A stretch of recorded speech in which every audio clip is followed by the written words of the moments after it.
Oh, what's up, everybody? I just wanted to make this video because if it can possibly help anybody um, get through what they're going through, um, then that's what I'm seeking out to accomplish.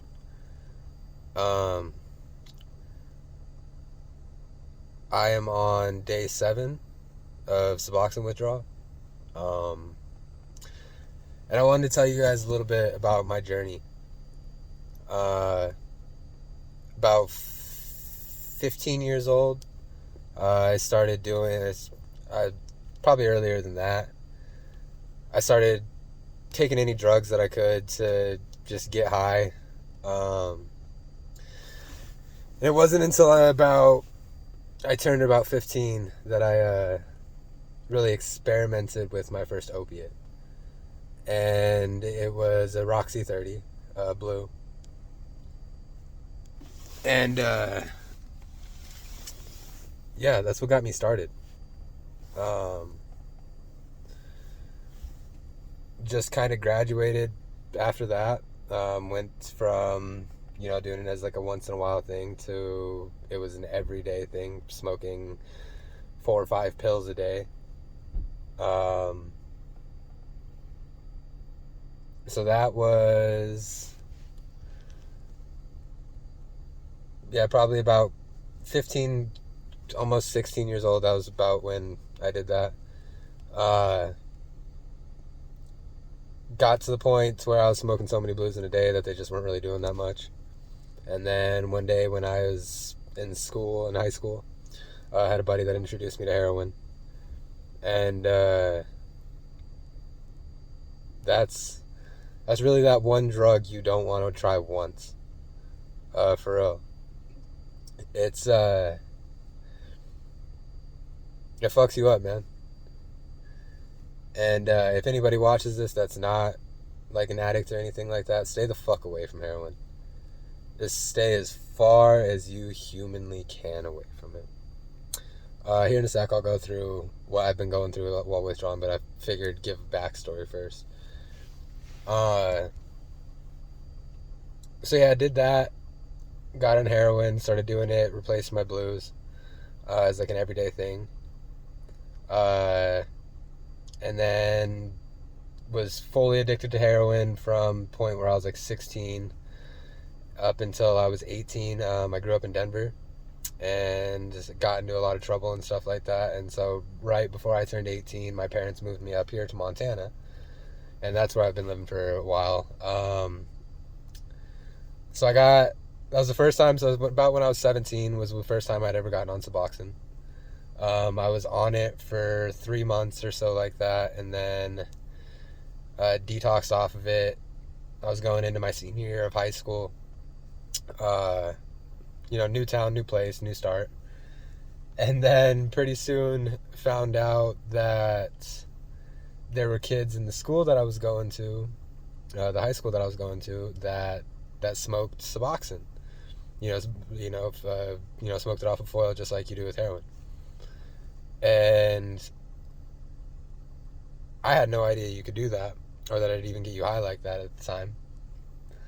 And so that I ended up relapsing and started smoking Suboxone and stuff instead of as a maintenance drug, but to get high. And I did that for a long time.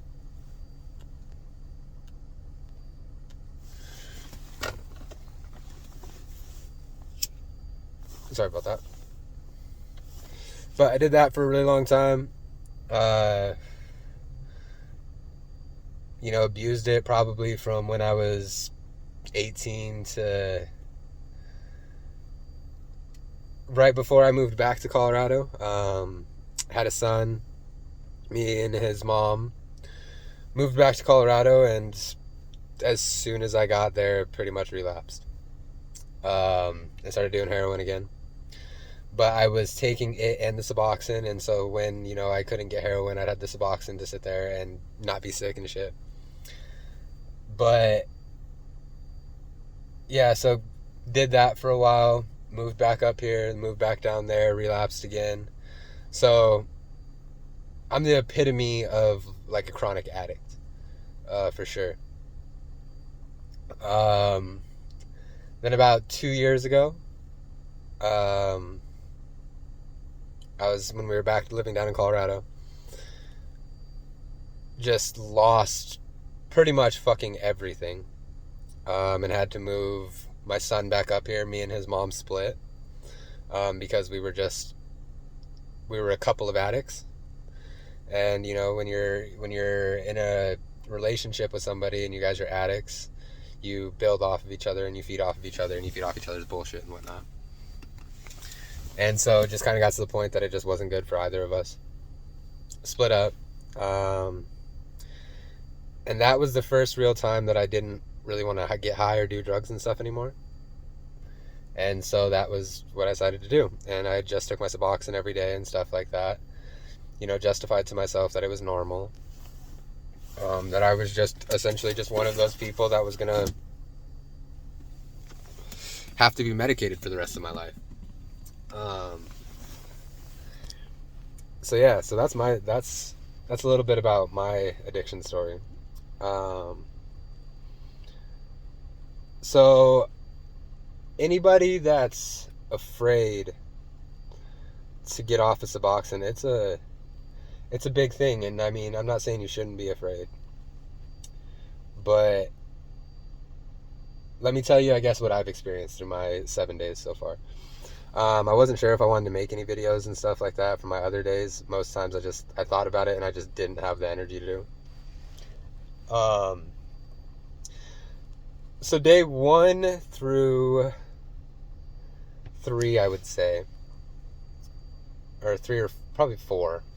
Day 1 through 4, I'm a person with a really high metabolism and stuff, so it seemed to get out of my system a little bit faster than probably most. So it wasn't really until I slept day 1, and then that was the last good night of sleep I got since. I've been doing good, really good. So 1 through 4, you're gonna want any of the comfort meds you got. For me, there really was no comfort meds. There was nothing that really touched it. Then for me, when I'm withdrawing, the worst thing for me is the restless arms and the restless legs. And it's not just the restless legs. I get the restless arms, and you feel like you gotta do circles and stuff with your arm, or just constantly move them. And for me, that's the worst. As far as other physical symptoms, for the first few days, sneezed a lot, runny nose, constant chills, the normal shit. Each day I started feeling a little better.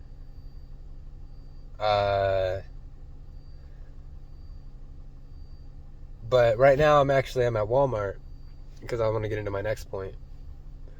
If you have somebody that can be around for you while you're going through it, whether it's a spouse, or whether it's family, or hell, even if it's just your kids, man, that's important.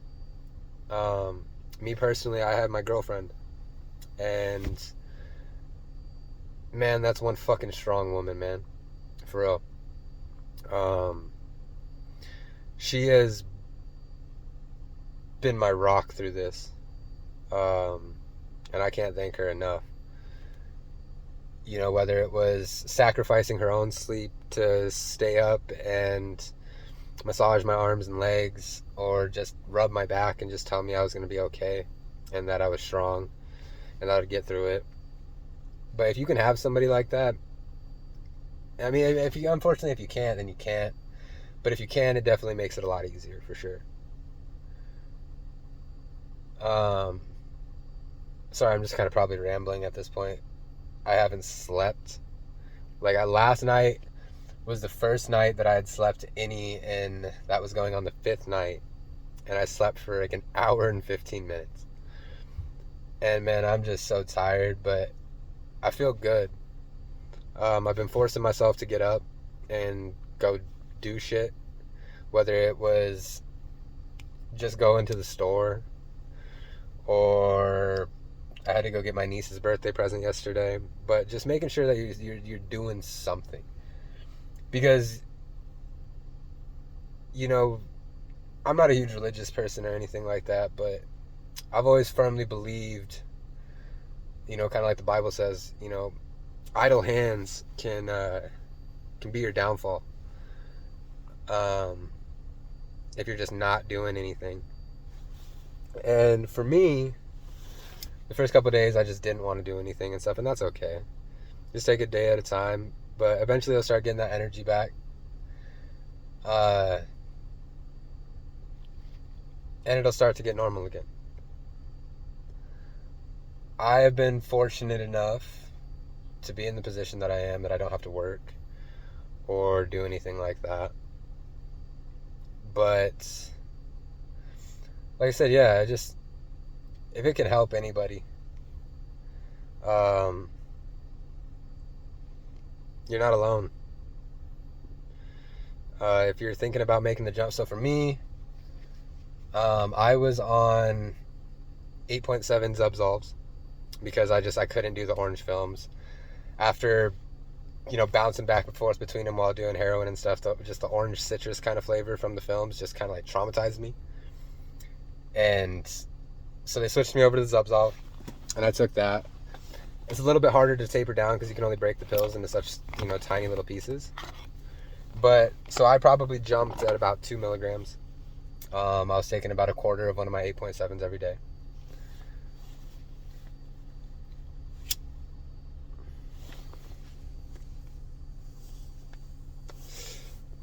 And and just finally made the decision to jump, man. It was a big one, but luckily I had my family to support me. I had my girl, I have my son, and I have a good support system around me who've been cheering me along the way. But if you're thinking about making that jump, do it. Being somebody who's been a chronic drug user for a long time, for over 10 years, I'm 25 now.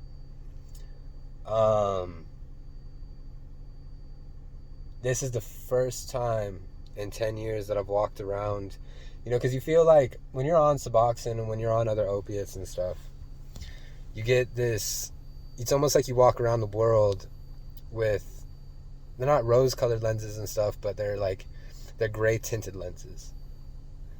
And it just kind of dulls everything.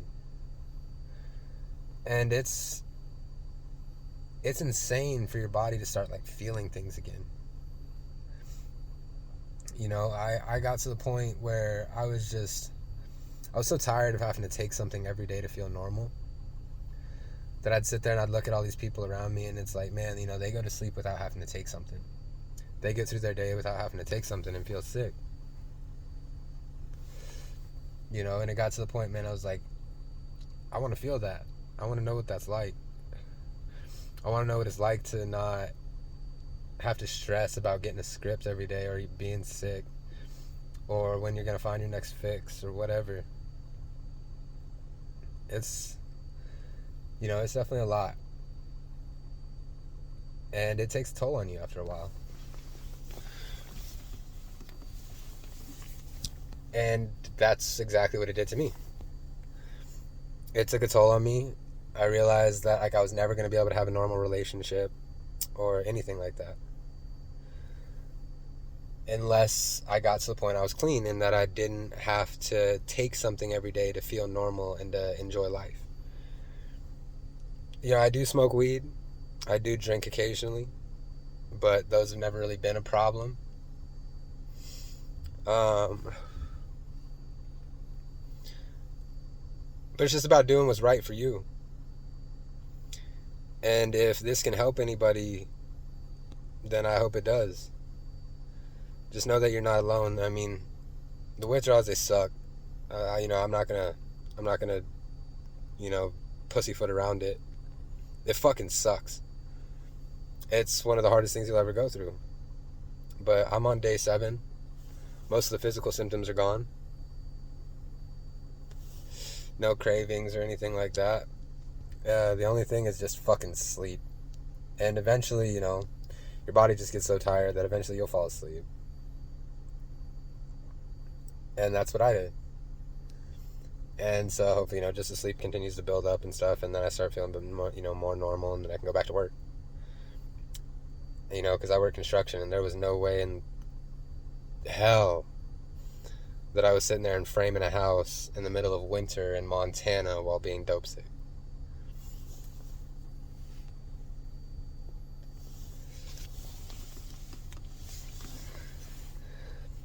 Um, One of the things that helped the most, man, is I watched a lot of YouTube videos of other people detoxing. And that's probably the whole reason why I'm making this.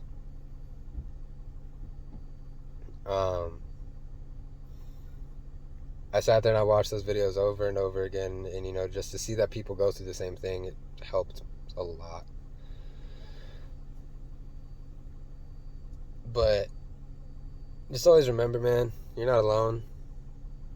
Um, that you can do it, that you are strong enough, that you are strong enough to be the best version of you that you want to be. And don't ever let fucking nobody tell you different.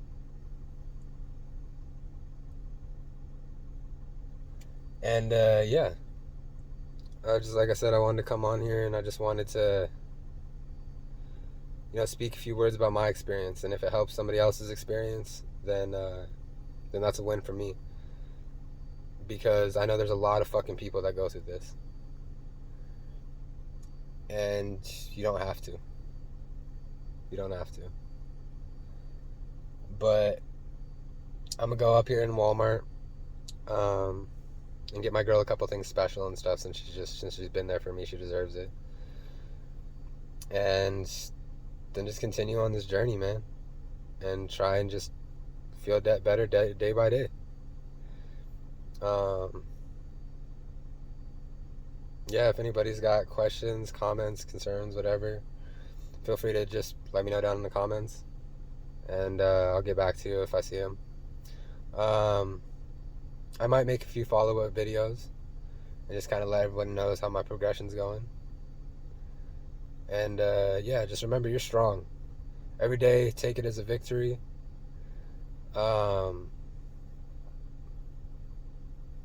And know that you're just one day closer. And see you guys again.